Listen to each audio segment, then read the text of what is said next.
Well, here in the United States, with that massive snowfall in Buffalo, New York, and as the number of fatalities from the deadliest storm there in generations grows, President Joe Biden has approved an emergency declaration for New York. In short, the declaration calls for the feds to provide help. White House Correspondent Owen Jensen reports. Owen.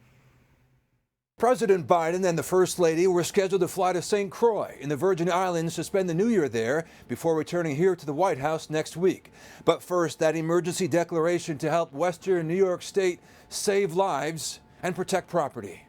Buffalo, New York, buried by snow. The county executive there described the situation on many of the streets as ugly, roads blocked with no access. At a news conference, he implored people to not get behind the wheel right now.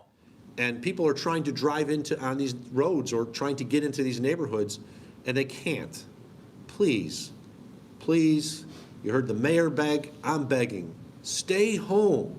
Over 4 feet of snow in some places. More than 24 people have died.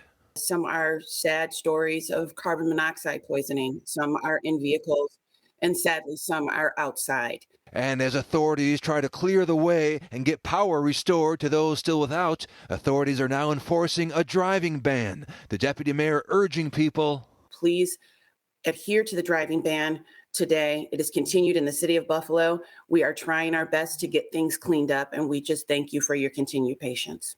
Meanwhile, flight cancellations galore.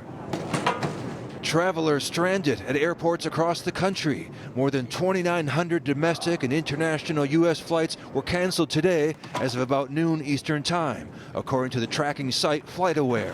One traveler hopped on a bus. Flights got canceled and they told us, hey, you want to hop on a bus to Atlanta for a 14-hour drive? And so we did it. The U.S. Department of Transportation looking into flight cancellations by Southwest Airlines, by far the leader in that category.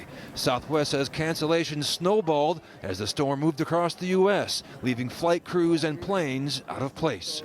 Back to the Buffalo area now. The White House says the president's emergency declaration will authorize the feds to coordinate all relief efforts with the purpose of alleviating the hardship and suffering caused by the severe winter storm. At the White House, Owen Jensen, EWTN News Nightly.